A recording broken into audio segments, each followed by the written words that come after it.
5 अनाथ बहनों की किस्मत। राधिका की 4 बेटियां थीं, मानवी, पूजा, गौरी और अविका। इस बार राधिका 5वीं दफा गर्भवती थी। उसका पति प्रीतम अव्वल दर्जे का पियक्कड़ था।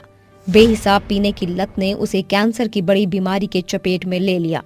राधिका पेट से होने के बावजूद भी अपनी चारों बेटियों का पेट भरने के लिए गर्भावस्था की घनघोर तकलीफें सहकर लोगों के घरों में चौका बर्तन किया करती। तब कहीं जाकर उसके घर का चूल्हा जलता। समय के साथ उसके गर्भावस्था के 9 महीने का पड़ाव पूरा हो गया। आधी रात उसे दर्द उठता है। अजी सुनते हो, मुझे प्रसव पीड़ा शुरू हो चुकी है। राधिका प्रीतम को झकझोरती है मगर वो नहीं उठता, पर राधिका की चारों बेटियां उठ खड़ी होती हैं। राधिका की बड़ी बेटी मानवी सयाने स्वर से कहती है, माँ धीरज धरो, कुछ नहीं होगा आपको। मानवी प्रीतम को उठाने की भरसक कोशिश करती है, मगर राधिका और उसकी बेटी इस बात से बेखबर थी। प्रीतम सदा के लिए सो चुका था। पिताजी नहीं रहे, अब हम बहनों को ही मिलकर माँ को अस्पताल लेकर जाना होगा। मानवी घर से बाहर झांकती है। पूरा आसमान सावन भादों के बरसाती बादलों से घिर चुका था। वो सभी से मदद की गुहार लगाती है, मगर कोई दरवाजा नहीं खोलता। प्रकृति के कहर के साथ राधिका की प्रसव पीड़ा बढ़ती जा रही थी। 4 बजे के पहर राधिका ने अपनी 5वीं बेटी को जन्म दिया। मानवी, अब मैं नहीं बचूंगी। मेरे मरने के बाद तुझे ही अपने बहनों का ख्याल रखना है। ये कहकर राधिका की नब्ज रुक जाती है। उस एक रात में उन 5 बहनों का जीवन बदल जाता है। मानवी जैसे तैसे उनका अंतिम संस्कार करती है, जिसके बाद मकानदार कहता है, अरे ओ तितलियां, चलो ये पोटली उठाओ और इसी पल निकल जाओ 5 बहनें यहाँ से। काका, मुझे थोड़ी मोहलत दे दीजिए। इस भरी बरसात में मैं अपनी बहनों को लेकर कहाँ जाऊंगी? हमारी नहीं तो इस नन्ही सी जान की तो सोचिए। 5 अनाथ बहनें बेघर हो चुकी थी। अरे मैंने तुम 5 अनाथ यतीम बहनों का बीड़ा नहीं उठाया, भागो यहाँ से। वो रोती बिलखती हुई भीगते हुए चलने लगती है। तभी उनकी नजर एक खंडहर खाली घर पर जाती है, जिसे देख 8 साल की अविका कहती है, मानवी, ये भारी बरसात तो बाढ़ में ढलती जा रही है। इस खाली खंडहर में छिपने के सिवा हम बहनों के पास कोई दूसरा चारा नहीं है। 5 अनाथ बहनें उस खंडहर को अपना बसेरा बना लेती हैं। बरसात का धीमा रुझान देखकर मानवी कहती है, तुम तीनों मिलकर मुनिया का ध्यान रखना, मैं कुछ खाने का बंदोबस्त करने जाती हूँ। अपनी अनाथ बहनों की भूख मिटाने के लिए मानवी मंदिर के बाहर बैठकर भीख मांगने पर उतारू हो चुकी थी। भीख के तौर पर उसे 4 रोटी और 10 रुपए नसीब होते हैं।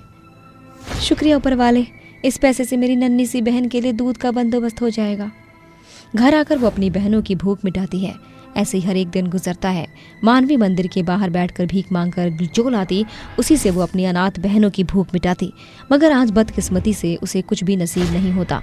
वो कलपते हुए कहती है, भगवान, आज मैं अपनी बहनों को क्या खिलाऊंगी?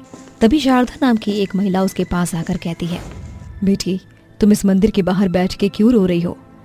आंटी, मेरे माता पिता का देहांत हो गया और हम 5 बहनें अनाथ हो गई। मेरी अनाथ बहनें उस खंडहर में भूख से बिलबिला रही हैं। ऐसा समझ लो, तुम्हारी समस्या का समाधान सामने खड़ा है। मेरा नाम शारदा है। मैं अनाथ आश्रम की हेड हूँ। वहाँ तुम्हारी जैसी कई अनाथ बेसहारा बच्चों का बसेरा है। शारदा की बात मानकर मानवी अपनी बहनों को लेकर अनाथ आश्रम चली जाती है। कई रोज के बाद वो अनाथ बहनों को भरपेट खाना नसीब होता है। अगली सुबह तो फिर क्या तय किया मानवी? शारदा माँ, मैंने ये तय किया है कि मैं इसी अनाथ आश्रम में रहकर अपनी बहनों का भविष्य उज्जवल करूंगी। इसके लिए चाहे मुझे दिन रात मेहनत ही क्यों न करनी पड़े, मैं इनको खूब पढ़ाऊंगी लिखाऊंगी। ये कहकर मानवी रोजगार की तलाश में निकल पड़ती है, मगर कहीं भी उसे कोई भी रोजगार नहीं देता, जिस कारणवश उसे छूछे हाथ लौटना पड़ता है। इतने पर भी मानवी हिम्मत नहीं हारती और उसको एक घर में साफ सफाई का काम मिल जाता है। अपनी चारों अनाथ बहनों का भविष्य संवारने के लिए मुझे ये बर्तन चौका करना भी मंजूर है। बड़ी बहन होने के चलते मानवी अपनी अनाथ छोटी बहनों की माँ का किरदार बखूबी निभा रही थी। वो तड़के सवेरे उठकर माँ की तरह उन्हें नहला धुलाकर उनकी जिम्मेदारी अनाथ आश्रम पर सौंप कर काम पर चली जाती है। महीना पूरा होते ही उसे पगार मिलती है। मैं अपनी पहली कमाई से अपनी बहनों का विद्यालय में दाखिला करवाऊंगी, ताकि वो पढ़ लिख कर शिक्षित हो सकें। मानवी की तीनों बहनें स्कूल जाने लगी। अब मुनिया भी पूरे 5 साल की होकर विद्यालय जाने लगी। मानवी, इन 5 सालों में आज पहली दफा तुम्हारे चेहरे पर यह मुस्कान देखी है। शारदा माँ, आज मेरी चारों बहनें एक संग विद्यालय जा रही हैं। वो दिन दूर नहीं मानवी, जब तुम्हारी बहनें सफलता के शिखर की चढ़ाई चढ़ेंगी। इसीलिए तो अब मुझे और मेहनत करने की ज़रूरत है। मानवी के कामों की बारीकियों के कारण उसे उस रिहायशी इलाके के कई घर में काम मिल जाता है। मानवी को अपनी मेहनत से बढ़कर अपनी बहनों के भविष्य की चिंता थी। आज जब वो अनाथ आश्रम लौट कर आती है तो उसकी सबसे छोटी बहन मुनिया उससे लिपट कर कहती है, मानवी दीदी, आप रोजाना भूखे प्यासे एक सवेरे की गई सांझ को लौटती हैं। मेरी शिक्षिका कहती है काम के कारण सेहत से खिलवाड़ नहीं करना चाहिए। अरे मेरी मुनिया, आज तुझे इतने सयाने स्वर से बोलता देख मेरी भूख मिट गई। 5 बहनें एक ही थाली में बैठकर खाना खाती हैं। वक्त बीतता है। अब समय के साथ अब सभी सयानी हो जाती हैं। मानवी की मेहनत रंग लाती है। जहाँ पूजा एक शिक्षक, वहीं गौरी एक सोशल वर्कर और अविका बतौर जज के रूप में उभरती है। उन्हें देखकर मानवी कहती है, आज मेरा सपना साकार हो गया। तुम्हें अंदाजा भी नहीं मेरी बहनों कि तुम्हें इस रूप में देखकर मेरा दिल कितना खुश है। दीदी, आखिर हम अनाथ बहनों की किस्मत आपकी कड़ी मेहनत से की हुई कमाई से ही बदली है। आपने अपना जीवन झोंक कर सालों मेहनत मजदूरी हमको पढ़ाकर लिखाकर काबिल बनाया है। हमारी इस तरक्की का सारा श्रेय आपको जाता है। दीदी, सरकार की ओर से हमको बड़ा सा घर और तमाम सुविधाएं भी मिली हैं। अब हमको इस अनाथ आश्रम में रहने की कोई आवश्यकता नहीं है। 5 अनाथ बहनें अनाथ आश्रम को अलविदा कहकर अपने घर का प्रस्थान करती हैं। अब सब कुछ संभल चुका था। एक सुबह चारों बहनें मानवी के सामने शादी की बात छेड़ती हैं। मानवी दीदी, अब आपकी सारी बहन अपने पैरों पर खड़ी हो चुकी हैं, इसीलिए अब आपको शादी कर लेनी चाहिए। ये कैसी बात कर रही हो तुम चारों? मेरे बिना तुम्हारा है ही कौन? ऐसे कैसे शादी कर लूं मैं? दीदी, पहले ही बहुत देरी है। इससे पहले कि आपकी उम्र ढले आपको शादी करनी चाहिए। मगर मुनिया का क्या? दीदी, मुनिया अब सयानी हो चुकी है। आपने भरसक कोशिश से हम अनाथ बच्चों को काबिल कर दिया है। अब हमारी बारी है। उसी पल प्रणव वहां पहुंचता है। ये कौन है? ये हमारी पसंद है, अब आप दोनों भी बात कर लीजिए। ये हमारी पसंद है, अब आप दोनों भी बात कर लीजिए। कुछ देर बाद, प्रणव जी, क्या आप मेरे परिचय से वाकिफ हैं? मैं बिल्कुल भी पढ़ी लिखी नहीं। देखिए मानवी जी, जो बहन अनपढ़ होकर भी अपने बलबूते पर 4 अनाथ बहनों की किस्मत बदल सकती है, उससे बेहतर जीवन साथी मेरी सोच से कोई नहीं। मैंने तो मन बना लिया है, मुझे आपसे ही शादी करनी है। शिक्षा के अभाव के बावजूद भी मानवी की शादी प्रणव से होती है, जो पेशे से एक श्रेष्ठ सरकारी मुलाजिम था। कौन जानता था कि जिस एक अनपढ़ बहन ने चारों चौके बर्तन की कमाई से 4 अनाथ बहनों की किस्मत लिखी थी, वही मिलकर अपनी बहन की किस्मत की काया पलट करके रख देगी। सच है कि वक्त से पहले और किस्मत से ज्यादा किसी को नहीं मिल सकता। कुल्फी बेचने वाली गरीब बहू। कुल्फी ले लो कुल्फी, ठंडी ठंडी कुल्फी ले लो। बादाम वाली कुल्फी, वनीला वाली कुल्फी, चॉकलेट वाली कुल्फी ले लो। ठंडी ठंडी कुल्फी ले लो। ढोला कुल्फी बेच ही रहा था कि तभी वहां पर बच्चों की भीड़ लग जाती है और इस तरह भोला की सारी कुल्फियां बिक जाती हैं। शाम को जब भोला अपने घर आता है तब भोला अपनी पत्नी अंजलि के हाथ में पैसे रखते हुए बोलता है, अंजलि, ये लो पैसे, आज मेरी सारी कुल्फियां बिक गईं। तुम्हारे हाथ में जादू है, जादू। पता नहीं ऐसा क्या डालती हो तुम कुल्फी में जो तुम्हारे हाथ की सारी कुल्फियां बिक जाती हैं। अरे मेरे हाथों में कोई जादू नहीं है, मैं तो बस कुल्फियों को दिल से मेहनत करके बनाती हूँ। वो कहते हैं ना, मेहनत कभी जाया नहीं जाती। हाँ अंजलि, तुम बिल्कुल सही बोल रही हो। भोला जी, मुझे भी आपसे कुछ जरूरी बात करनी है। हाँ हाँ अंजलि, बोलो, तुम्हें क्या बात करनी है? हमारी बेटी रिया बड़ी हो रही है, उसकी पढ़ाई का भी खर्चा बढ़ रहा है। हमें अब और दिन के मुताबिक ज्यादा मेहनत करनी पड़ेगी। तुम बिल्कुल सही बोल रही हो अंजलि। अब मैं कल से अपनी बेटी रिया के लिए दुगनी मेहनत करूंगा। इतना कहकर भोला खाना खाने लगता है और खाना खाकर सो जाता है। दूसरी तरफ अंजलि और अंजलि की सास सुहानी दोनों ही कुल्फी बनाने लगी और थोड़ी देर बाद कुल्फी बनने के बाद वो दोनों सास बहू भी सो जाती हैं। और अगली सुबह एक बार फिर भोला अपनी आइसक्रीम फ्रिज लेकर जाता है और कुल्फियां बेचना शुरू कर देता है। कुल्फी ले लो कुल्फी, ठंडी ठंडी कुल्फी ले लो। बादाम वाली कुल्फी, वनीला वाली कुल्फी, चॉकलेट वाली कुल्फी ले लो। ठंडी ठंडी कुल्फी ले लो। और एक बार फिर भोला की सारी कुल्फियां बिक जाती हैं। इस तरह भोला के पास कल से 2 गुने पैसे हो गए थे। इतने सारे पैसे देख वो खुशी से खुद से बोलता है, हे भगवान, तूने तो आज मुझ पर सच में अपनी दया की दृष्टि ही बना दी। कहाँ पहले मेरी कुल्फियां नहीं बिकती थी, आज का समय है कि मेरी सारी कुल्फियां बिक जाती हैं। भोला बहुत खुश था। वो कहते हैं ना, खुशियां ज्यादा समय तक घर में नहीं रहती। ऐसा ही कुछ भोला के साथ होने वाला था। भोला खुश होकर अपने घर की तरफ जा ही रहा था कि तभी सामने से एक तेज रफ्तार में गाड़ी आती है और भोला को उड़ा देती है। इस तरह बेचारा भोला बीच रोड पर गिर जाता है, खून से तरबतर हो जाता है। वहां पर भीड़ इकट्ठा हो गई थी और कुछ लोग उसे उठाकर हॉस्पिटल ले जाते हैं। कुछ देर बाद हॉस्पिटल से अंजलि के पास फोन आता है। आप मिस्टर भोला की वाइफ अंजलि बोल रही है?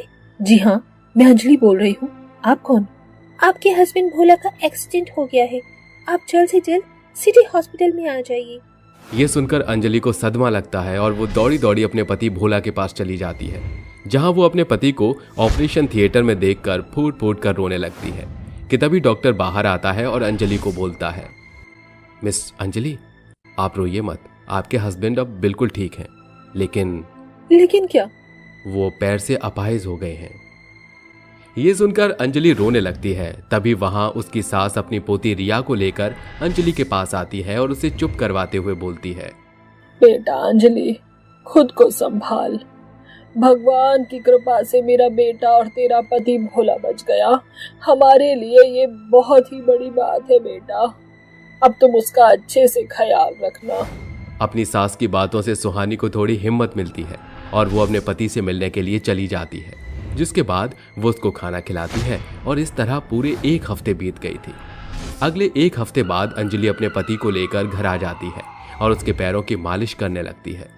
उसको इस तरह देखकर भोला फूट फूट कर रोते हुए अंजलि से बोलता है, अंजलि, देखो ना, भगवान ने मेरे साथ कितना गलत किया है। आज मैं पैरों से अपाहिज हो चुका हूँ। मुझे अब ये समझ नहीं आ रहा मैं अपने घर का खर्चा कैसे चलाऊं। मेरा परिवार तो भूखा ही मर जाएगा। आप ऐसा क्यों बोल रहे हैं भोला जी?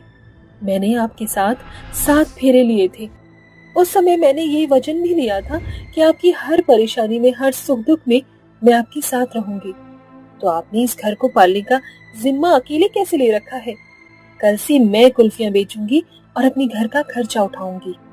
उन दोनों का ये प्यार देखकर सुहानी की आंखों में आंसू आ जाते हैं और वो सुकून भरी सांस लेकर खुद से बोलती है, आज मुझे ऐसा लग रहा है कि मैंने अपने बेटे के लिए बिल्कुल सही लड़की चुन रखी है। इतना बोलकर सुहानी वहां से चली जाती है और इस तरह अब सुबह हो जाती है और अगली सुबह अंजलि अपनी कुल्फी को बेचने के लिए जाती है। कुल्फी ले लो, कुल्फी, ठंडी ठंडी कुल्फी ले लो, बादाम वाली कुल्फी, वनीला वाली कुल्फी, चॉकलेट वाली कुल्फी, कुल्फी ले लो, ठंडी ठंडी कुल्फी। और अंजलि की भी सारी कुल्फियां बिक जाती हैं और इस तरह अब अंजलि हर रोज कुल्फियां बेचकर अपने घर का गुजारा करती।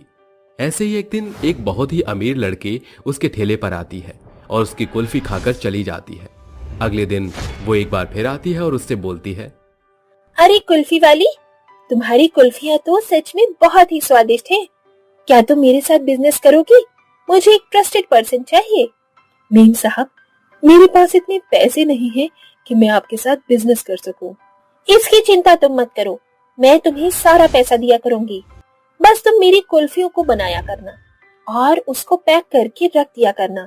बाकी का काम मैं खुद अकेले कर लूंगी। अंजलि माही की बात से सहमत हो जाती है और उसको इस कारोबार के लिए हाँ कर देती है।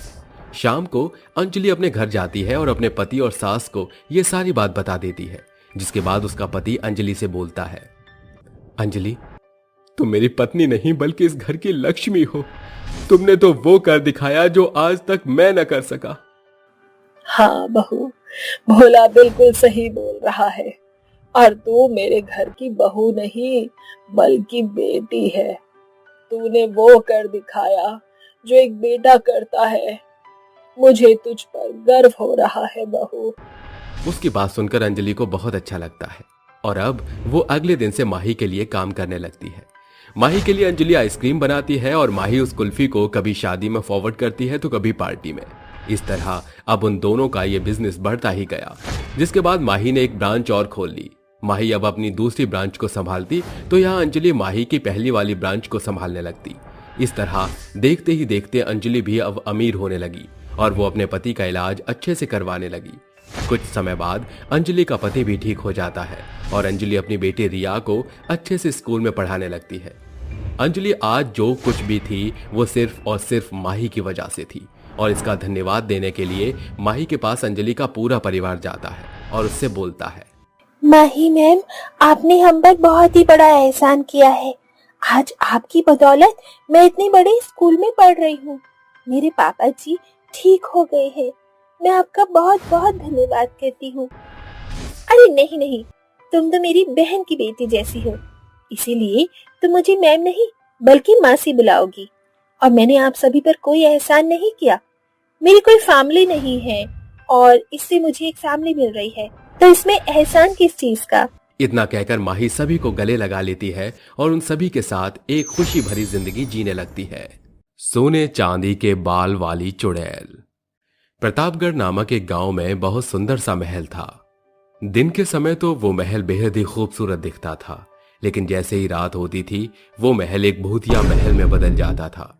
ऐसे ही एक रात की बात है, जब उस महल के सामने दो लोग गुजर रहे थे, तभी मोहन रमेश से बोलता है, ये हवेली कई समय से बंद पड़ी है, इसके अंदर जरूर कुछ ना कुछ खजाना होगा। चल कर देखते हैं। हाँ, चल कर देखते हैं। दोनों ही जैसे महल के अंदर घुसते हैं तो वो महल में दो सुंदर सी लड़की को देखते हैं जो सोई हुई होती हैं, जिनके बाल सोने और चांदी के थे, जिसे देखकर मोहन बोलता है, ये कैसी बला है, इन लड़कियों के बाल सोने और चांदी के हैं। चल चोरी छुपे इनके बाल काट लेते हैं, जिसे बेचकर हमारे पास बहुत सारे पैसे आ जाएंगे। हाँ, तो सही कह रहा है। इतना बोलकर वो दोनों उसके बाल काटने लगते हैं। तभी उन दोनों की आंख खुल जाती है और वो सुंदर लड़की से एक चुड़ैल में बदल जाती है। चुड़ैल को देखकर दोनों बहुत ज्यादा डर जाते हैं और डरते हुए उससे बोलते हैं, हमें छोड़ दो, मत मारो हमें, जाने दो, जाने दो हमें यहाँ से। माफ कर दो हमें, हम दोबारा कभी ऐसी गलती नहीं करेंगे। भगवान के लिए हमारी जान बख्श दो। तुमने लालच करके बहुत बड़ी गलती की है और गलती की सजा सिर्फ मौत होती है और वो सजा तुम्हें मिलकर ही रहेगी। इतना बोलकर दोनों चुड़ैल उन दोनों को मारकर खा जाती हैं। ऐसे ही हर रात चुड़ैल लालची लोगों को मारकर खा जाया करती थी। जो भी उसके महल में लालच के इरादे से जाया करते थे, गांव में धीरे धीरे लोग गायब होने लगे और इस वजह से गांव के लोग डरने लगते हैं।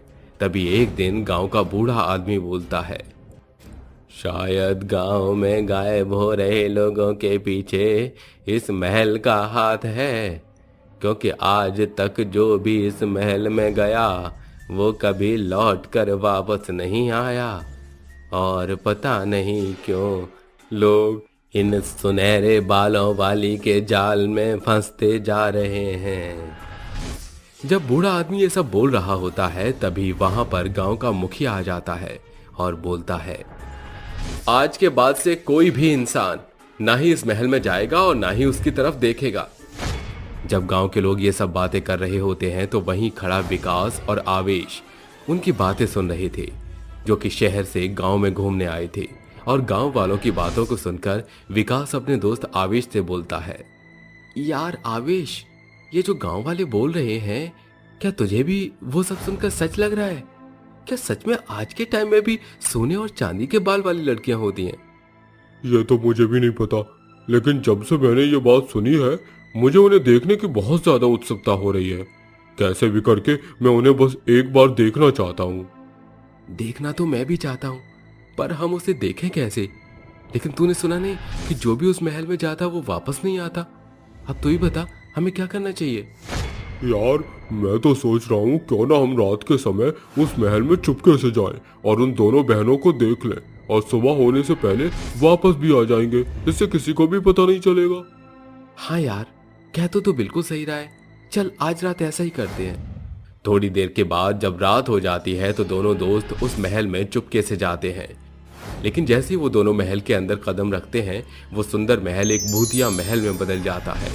चारों तरफ बड़े बड़े मकड़ी के जाले होते हैं, जिसे देखकर विकास बोलता है, अरे ये महल तो बाहर से बहुत सुंदर नजर आ रहा था, लेकिन जैसे ही हम इसके अंदर आए ये खंडहर कैसे बदल गया। इसे देखकर तो मुझे डर लग रहा है।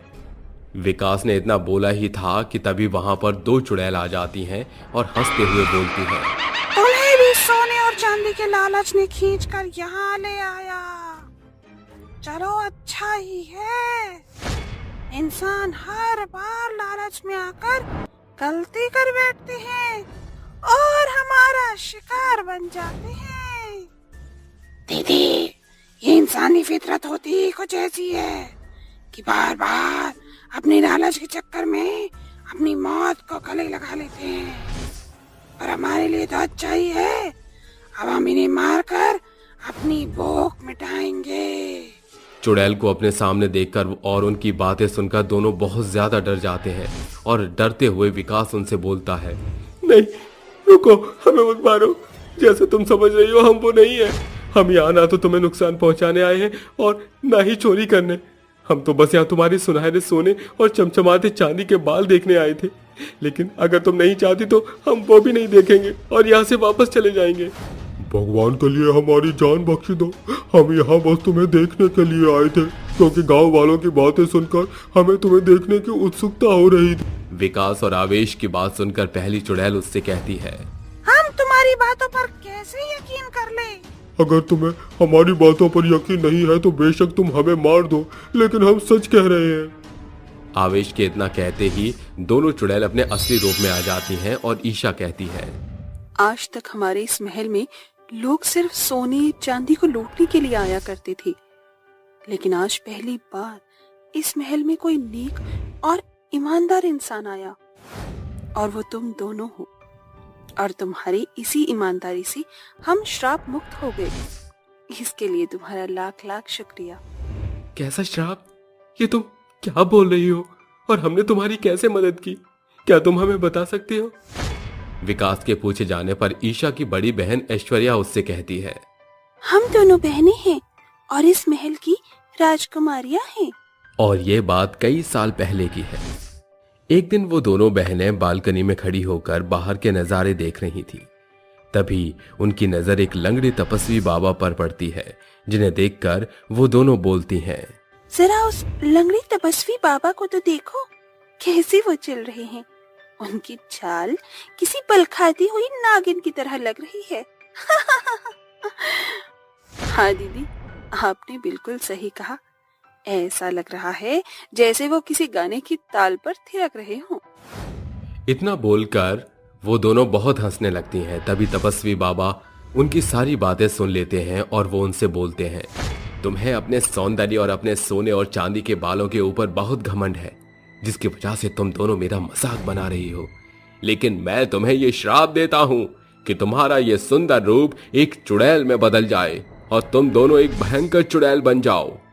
तपस्वी बाबा के इतना बोलते ही दोनों चुड़ैल के रूप में बदल जाती हैं और अपने इस रूप को देख दोनों बहुत रोती हैं और बाबा से माफी मांगने लगती हैं। उन्हें रोता देख बाबा को उन पर तरस आ जाता है और वो बोलते हैं, तुम्हारा ये श्राप उस दिन टूट जाएगा जिस दिन तुम्हें कोई नेक और ईमानदार इंसान मिलेगा, और जब तुम उसे अपना सच बताओगी उस दिन से तुम हमेशा के लिए अपने असली रूप में आ जाओगी। इतना बोलकर बाबा वहां से चले जाते हैं। और आज हम तुम्हें अपना सच बताकर इस श्राप से मुक्त हो गए हैं। अब हम हमेशा के लिए अपने इस रूप में रहेंगे। जिसके बाद वो दोनों बहनें विकास और आवेश को खुशी से तोहफे में सोने और चांदी देती हैं और उन्हें वहां से भेज देती हैं। लाचार बहू का रक्षाबंधन। अरे राजेश बिटवा, तू अभी तक घर नहीं गया? अरे इतनी देर अंधेर हुई गवा। जमींदार काका, कल मैं खेत पर नहीं आ सकूंगा क्योंकि कल रक्षाबंधन जो है सवेरे साइली के ससुराल जाना है। अरे तभी सोचे कि तू इतना देर सांझ तक काम काज काहे करत है। एक बात कहे राजेश, तुहार बहन साइली बड़ी भाग्यशाली है जो के तोहरे जैसन भाई मिला है। जमींदार साहब, मेरी बहन मेरी दुनिया है, उसके सिवा मुझ बदनसीब भाई का है कौन। माता पिता का साया सिर से बचपन में ही उठ गया। तुम भाई बहन एकदम कृष्ण और द्रौपदी के समान हो। तभी तो सुरेमनपुर तुम्हारे भाई बहन के रिश्ते की बखान करते नहीं थकता। राजेश देर रात खेत का काम खत्म करके थका मंदा घर लौटता है। अगली सुबह पूरे गांव में राखी के त्योहार की चहल पहल थी। हर एक छोर में राखी के लोकगीत चल रहे थे। राजेश तैयार होकर साइली के ससुराल को रवाना हो जाता है। कुछ घंटे बाद वो बलिहार पहुंचकर कहता है, पहली बार साइली के ससुराल जा रहा हूं। उसका बड़ा भाई होने के नाते मैं ऐसे छूछे हाथ नहीं जा सकता। वो झट से अपनी जेब टटोल कर बहन के लिए एक सुंदर सी बनारसी साड़ी और सुहाग के सामान संग मिठाई खरीदकर सयाली के ससुराल में कदम रखता है। साइली, भैया आप आ गए? कब से आपकी ही बाट जो रही थी।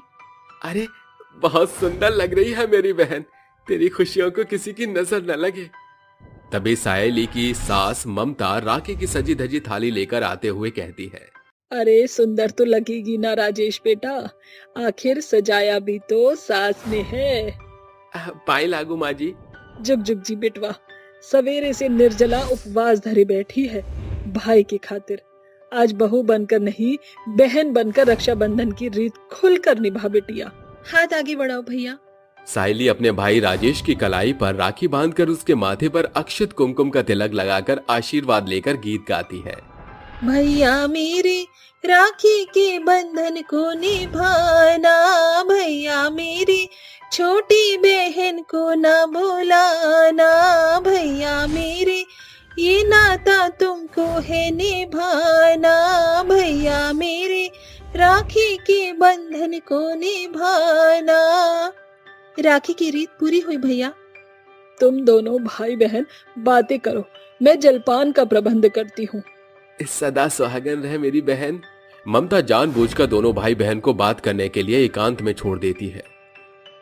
मेरी बहन, तू खुश तो है ना? हाँ भैया, मैं बेहद खुश हूँ। महसूस ही नहीं होता कि ये मेरा ससुराल है। कोई बंदिश, कोई रोक टोक नहीं है यहाँ।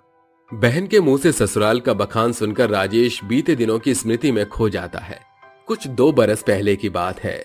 सुरेमानपुर गांव में रहने वाले साइली और राजेश गरीब भाई बहन एक पुराने छोटे घर में गुजर बसर कर रहे थे। सावन के सुनहरे अवसर के साथ रक्षाबंधन का त्योहार गांव में दस्तक देता है। साइली सुबह सवेरे उठकर घर की साफ सफाई करते हुए गुनगुना रही होती है। बहना ने भाई की कलाई पर प्यार बांधा है, प्यार के तार से संसार बांधा है। कुछ देर बाद साइली तैयार होकर राखी की थाली सजाने में जुट जाती है। तभी राजेश नहा धोकर चौकी पर बैठ जाता है। चलिए हथेली आगे कीजिए। साइली अपने भाई की कलाई पर राखी बांधकर आरती तिलक करती है। राखी की रीत पूरी हुई। लाइए मेरा तोहफा। ये रहा मेरी परी जैसी प्यारी बहन का तोहफा। साइली तोहफे को खोलकर देखती है। अरे ये तो मेरा पसंदीदा रानी रंग का सूट है। तोहफा पसंद है ना? बहुत ज्यादा भैया।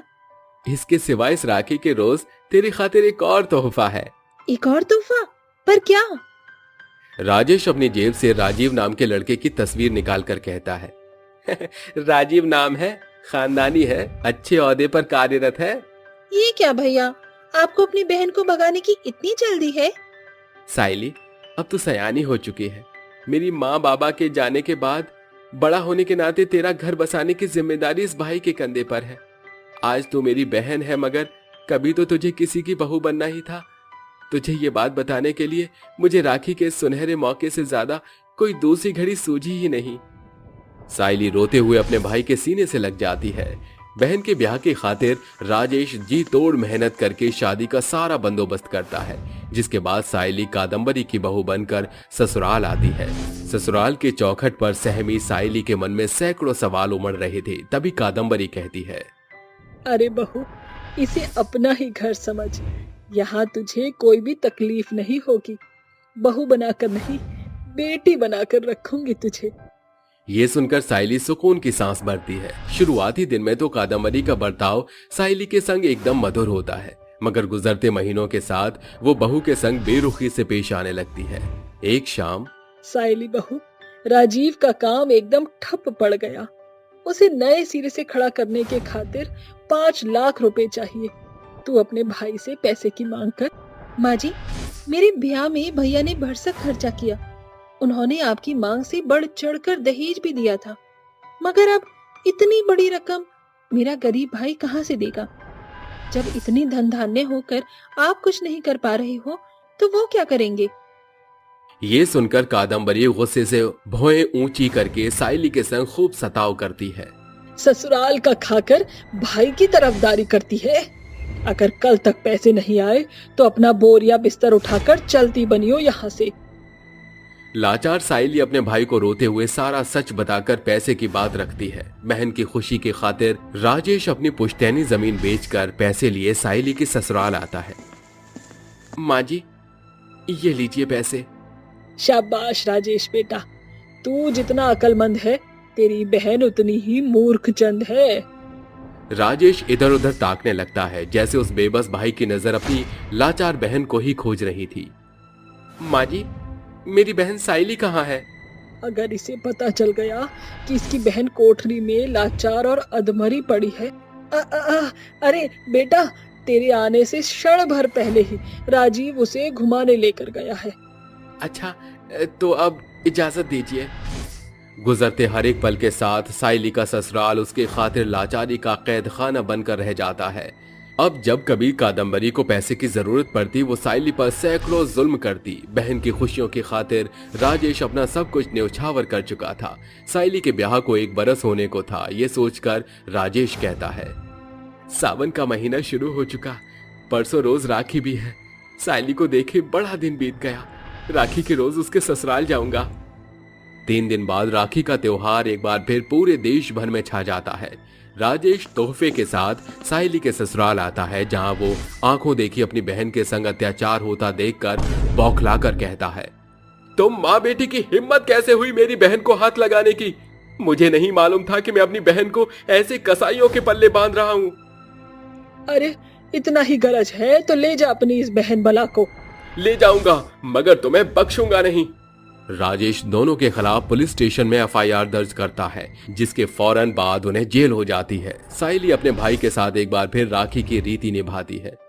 मुझे माफ कर दे मेरी बहन, मैं एक भाई होने का फर्ज अदा नहीं कर सका। ऐसा ना कहो भैया, आपने अपनी बहन की रक्षा का फर्ज आज पूरा किया है। कुछ महीने गुजरने के बाद राजेश एक बार फिर अपनी बहन का घर बसाने के बारे में सोचकर कहता है, अब की बार मैं अपनी बहन को अपनी आंखों से ज्यादा दूर नहीं भेजूंगा। वो पास के ही गांव बलिहार में रहने वाले अपने एक दोस्त से उसकी शादी कराता है, जहां सायली के सारे सपने साकार होता देख वो भाई मन में कहता है, आज मेरे मन को बेहद सुकून है कि मेरा ये चुनाव मेरी बहन सायली के लिए सुखद साबित हुआ। इस भाई ने आज राखी और तेरी रक्षा दोनों का फर्ज अदा किया मेरी बहन। रक्षाबंधन के रोज बहन का ससुराल में मान देखकर बेबस गरीब भाई की खुशियों का ठिकाना नहीं रहता। अंत में रक्षाबंधन के बीतने के बाद राजेश सायली के ससुराल से अपने घर सुरेमनपुर लौट आता है। लंबे नाखून वाली चुड़ैल। नई नवेली मोनिका बहू आज की फैशनेबल लड़कियों में से एक थी, जिसे अपने नाखूनों से बहुत प्यार था। तभी वो सास सुनीता को चावल की थाल लाकर देते हुए कहती है, माँ जी, मुझे माफ करना कि मैं आपसे ये बोलने वाली हूँ, पर क्या आप वो चावल बीन कर दोगी मुझे? ठीक है, बीन दूंगी चावल, पर तुझे क्या हो गया? तुझसे नहीं हो रहा, ये हाथ में चोट लग गई है। वो माँ जी, मेरे लंबे लंबे नाखून है ना, तो इसमें चावल फंस रहे थे, इसीलिए मुझसे ये चावल नहीं बिन पा रहे हैं। आप ही कर दो। काट ले फिर नाखूनों को, क्यों बड़ा रखे है जब काम ही नहीं हो पा रहा तुझसे। नहीं माँ जी, कभी नहीं काटूंगी, मेरी जान है मेरे लंबे नाखून। क्यों, लंबे लंबे नाखूनों से अचार डालेगी या लोगों को मारकर उनकी जानें लेगी? अरे माँ जी, मेरा मतलब है कि मुझे इसका शौक है, बस इसीलिए। अगले दिन जब मोनिका कपड़े धो रही थी तो कपड़े निचोड़ते वक्त उसका एक नाखून हल्का सा टूट गया और वो जोर से चीखने लगी। माँ जी, जल्दी आइए। माँ जी, देखिए क्या हो गया। अरे इतना क्यों चीख रही है? अब ये क्या हो गया, जरा देखूं जाकर। ये बोलती सुनीता मोनिका के पास पहुंचकर पूछती है, क्या हुआ बहू, तू इतना क्यों चीखी? माँ जी, देखिए ना, मेरा इतना लंबा नाखून था और कपड़े निचोड़ते वक्त मेरी उंगली से टूट गया, अब आधा हवा झूल रहा है। तो काट ले, वरना और दर्द हो जाएगा। आप पागल हो गई क्या? माँ जी, मुझे अपने नेल से बहुत प्यार है और मैं इसे बिल्कुल नहीं तोड़ूंगी। आप कपड़े सुखा लो, मैं इसका फर्स्ट एड करके आती हूँ। ये बोलकर मोनिका अपने नाखून पर फूंक मारते हुए चली जाती है। और सुनीता उसकी हरकतों से हैरान होकर उसके पीछे जाती है। ये बहू है या नौटंकी ले आई मैं, बस अपने नेल्स के पीछे पड़ी रहती है। आज तक मैंने जलने कटने घाव का फर्स्ट एड देखा था, जरा नाखूनों का फर्स्ट एड कैसा होता मैं भी देखूं। मोनिका अपने टूटे हुए नाखून को एल्फी से जोड़कर चिपका देती है और कहती है, वाह, मेरा नाखून तो जुड़ गया, ये मजा आ गया। अरे माँ जी, मैं आपके पास ही आ रही थी, अभी देखिए मेरा नाखून जुड़ गया। बहू तेरी शादी हो चुकी है, ये घर के काम करेगी तो नाखूनों के साथ यही होगा, इसीलिए काट दे वरना खाने में तेरे नाखूनों की गंध आएगी। माँ जी, धरती फट जाए या आसमान निगल जाए या चाहे दुनिया भी खत्म हो जाए, तब भी मैं ये नाखून नहीं काटूंगी। मुझे तो अपने नाखूनों से बहुत प्यार है। मोनिका की बेतुक की बात सुनकर वो बिना कुछ कहे चली जाती है। सुनीता उससे कह भी क्या सकती थी। वक्त बीतता है, अपने नाखूनों को बचाने के चक्कर में वो घर के छोटे मोटे काम अपनी सास पर छोड़ दिया करती थी। वहीं आसपास के पड़ोसी भी उसके सास और पति को काफी कुछ बोला करते थे, जैसे कि अरे सुनीता, तू अपनी बहू से कुछ कहती क्यों नहीं है? डायन जैसे नाखून बढ़ा रखे हैं, कहीं तेरी बहू डायन ही तो नहीं? वैसे भी मैंने उससे रात में काली माता के मंदिर में देखा था। एक बात बोलूं सुनीता, मुझे तेरी बहू एक चुड़ैल डायन ही लगती है। हमेशा खुले बालों में रहती है, रात में भटकते हुए भी देखा। कहीं तेरे बेटे की शादी चुड़ैल से तो नहीं हो गई? हाँ, इसीलिए वो अपने नाखून कभी नहीं काटने देती। हो गया तुम्हारा भाषण, तो मैं जाऊँ। घर पहुंचकर सुनीता अपने बेटे को मोनिका के बारे में बताती है और कहती है, बेटा, मैं उसके बारे में सुनकर थक चुकी हूँ। मुझे बिल्कुल पसंद नहीं है, काम भी मुझे ही करना पड़ता है सारे के सारे, और वो अपने नाखूनों को लेकर महारानी की तरह बैठी रहती है। मैं उसे और नहीं झेल सकती। हाँ माँ, मेरे साथ भी यही सब करती है। पैर दबा दो, हाथ दबा दो, और मेरा हाथ पकड़ती है तो मेरे हाथों पर निशान बना देती है। उसके नाखून गड़ गए मुझे, अब मैं मार डालूंगा उसे, ना रहेगा बांस ना बजेगी बांसुरी। ये सही है, और उसके बाद मैं तेरे लिए एक अच्छी गांव की लड़की लाऊंगी जो नौकरों की तरह मेरी बातें सुने। ये बोलते ही दोनों कमरे में जाते हैं जहाँ वो अपने हाथों पर नेल पेंट लगा रही थी। तभी रोहन और सुनीता चुपके से उसके पास आते हैं और तकिए से उसका मुंह दबाकर मार डालते हैं। कुछ ही देर में दम घुटने की वजह से वो मर जाती है और दोनों कहते हैं, चलो माँ, इसका काम तमाम हो गया, अब इस लंबे लंबे नाखून वाली को ठिकाने लगाते हैं। हाँ बेटा। दोनों उसकी बॉडी को घसीटकर अपने घर के पीछे दफना देते हैं और वहाँ से चले जाते हैं। तभी मोनिका एक चुड़ैल बनकर लौटती है और कहती है, इन लोगों ने मुझे मार डाला सिर्फ इसीलिए कि ये मेरे लंबे नाखूनों को बर्दाश्त नहीं कर सकते थे और चुड़ैल कहते थे। अब मैंने सच में लंबे नाखून करके डराऊंगी कि जिंदगी भर ये और इनके पड़ोसी याद रखेंगे। 2 दिन तक मोनिका की आत्मा उन्हें कुछ नहीं कहती, पर पड़ोसियों को वो बहुत डराती है। उसके घर में उथल पुथल मचाती है, अपने नाखूनों से उनके शरीर पर खरोंच देती है। अगले दिन जब सुनीता अपने बेटे के लिए लड़की देखने जाती है तो गुस्से से चुड़ैल कहती है, तुम लोगों ने मुझे मार डाला, छोड़ूंगी नहीं अब मैं तुम्हें। ये बोलते ही चुड़ैल उन लोगों की गाड़ी के सामने सफेद साड़ी में अपने लंबे नाखून लिए आ जाती है। ये देखकर रोहन घबराकर ब्रेक मारता है कि उसकी कार एक पेड़ से टकरा जाती है, जिससे दोनों के सिर पर चोट लग जाती है। माँ, आप ठीक तो है ना? ज्यादा लग गई आपको तो? हाँ बेटा, हॉस्पिटल चल। ये बता, तूने गाड़ी ठीक से क्यों नहीं चलाई, क्या हुआ था? माँ, पता नहीं, मेरी गाड़ी के सामने कुछ अजीब सा हुआ, जिससे मैंने डर के गाड़ी रोक दी और मैंने किसी को लंबे लंबे नाखून और खुले बाल सफेद साड़ी में देखा। जरूर तेरा वहम होगा। दोनों हॉस्पिटल जाकर अपने घर वापस आ जाते हैं और खाना खाते समय उनके आमने सामने की चीजें, कुर्सी, मेज हवा में उड़ने लगती है। घड़ी की सुइयां टिक टिक करती है और वहीं घर की लाइट कभी जलने बुझने लगती है, जैसे कोई तूफान आ गया हो। और कहते हैं, अरे बेटा, ये क्या हो रहा है? अचानक से इतना तूफान बवंडर सा क्यों आ गया घर में? हाँ माँ, मुझे भी नहीं पता। तभी लाइट चली जाती है और दीवार पर चुड़ैल की परछाई में लंबे लंबे नाखून दिखाई देने लगते हैं। माँ, क्या मैं तो देख पा रहा हूँ? आपको भी वही दिख रहा है? हाँ बेटा, मुझे वो डरावने लंबे नाखून दिखाई दे रहे हैं। कहीं ये मोनिका ही तो नहीं? हाँ माँ जी, मैं ही हूँ। आप तो अपनी बहू को पहचान गई। अब देखना, इन्हीं नाखूनों से आप दोनों का गला दबाकर मैं कैसे मारती हूँ। मुझे छोड़ दे बहू, मैंने कुछ नहीं किया। सब आपने ही किया है। आपको ज्यादा तकलीफ थी ना मेरे नाखूनों से, यूँ नहीं कि थोड़ा सा काम कर लो। अब देखो मैं कैसे तड़पा तड़पा कर मारूंगी। मोनिका, तुम प्लीज हमें छोड़ दो, हमारे साथ ऐसा मत करो, हमें माफ कर दो मोनिका। तुम्हें माफ करने से मैं वापस जिंदा तो नहीं हो सकती। ये बोलते ही चुड़ैल के नाखून शक्तियों से और बढ़ जाते हैं और वो उसका गला पकड़कर हवा में उठा देती है और फेंक देती है। तभी सुनीता चाकू लेकर उसके नाखूनों पर वार कर देती है, जिससे उसके नाखून टूट जाते हैं पर फिर से बड़े हो जाते हैं। और वो कहती है, आपको क्या लगा था सासू माँ कि आप मेरे नाखून काट कर अपने बेटे को बचा लेंगी? ऐसा कभी नहीं हो सकता। बचाओ बचाओ, कोई है, मुझे माफ कर दे, मुझसे बहुत बड़ी गलती हो गई। मोनिका की ताकत इसके नाखूनों में होगी, तभी दोबारा बढ़ गए नाखून, मुझे माँ को बचाना ही होगा।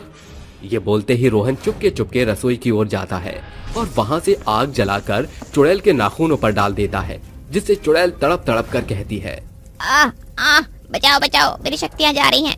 रोहन, ये तुमने ठीक नहीं किया। मैं आऊंगी, वापस आऊंगी और किसी को नहीं छोड़ूंगी। धोखा हुआ है मेरे साथ। तुमने मोनिका कभी समझा ही नहीं हमें, मैं तुम्हारे साथ ये बिल्कुल करना नहीं चाहता था।